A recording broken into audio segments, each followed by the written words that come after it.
Gajwel Pragnapur municipal పరిధిలో సొంత ఇల్లు లేకపోవడం వల్ల హిందూ సాంప్రదాయాన్ని అనుసరించి అంత్యక్రియలు నిర్వహించడంలో కష్టాలు ఎదురవుతున్నాయి. అందుకే వైశ్య సంఘం సహకారంతో అన్ని వర్గాల వారికి అందుబాటులో ఉండే 1 లేదా 2 గదుల ఇల్లు త్వరలో ఏర్పాటు చేయనున్నట్లు చెప్పారు.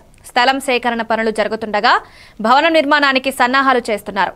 ఈ కార్యక్రమంలో నేతి శ్రీనివాస్, కైలాస ప్రభాకర్, ఐత సత్యనారాయణ ఇతరులు పాల్గొన్నారు.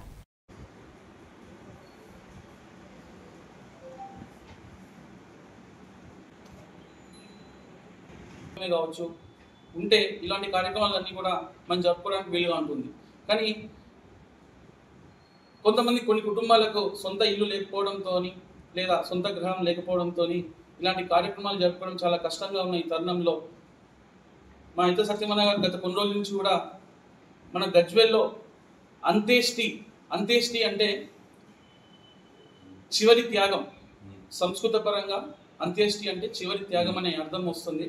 ఈ అంత్యేష్టికి సంబంధించిన కార్యక్రమాలు జరుపుకోవడానికి ఒక సొంత గృహం ఉండాలి. అంటే ఒక స్థలం మనం ఏర్పాటు చేసినట్టయితే ఎవరైనా సరే గజ్వేల్లో ఉన్న ఏ వర్గానికి సంబంధించిన కుటుంబమైనా కావచ్చు, ఏ ప్రజలైనా కావచ్చు, వారికి సొంత గృహం లేని వాళ్లకు ఉపయోగపడే విధంగా ఈ కార్యక్రమాలు అన్నీ జరుపుకునే విధంగా ఒక గృహం ఉండాలి అనే ఒక ఉద్దేశంతో తను సూచించడం.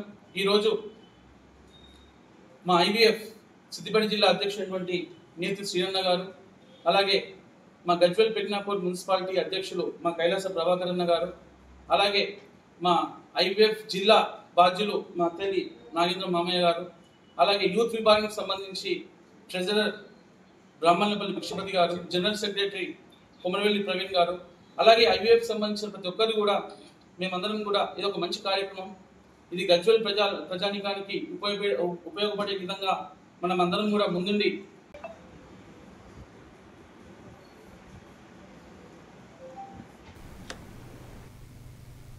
భద్ర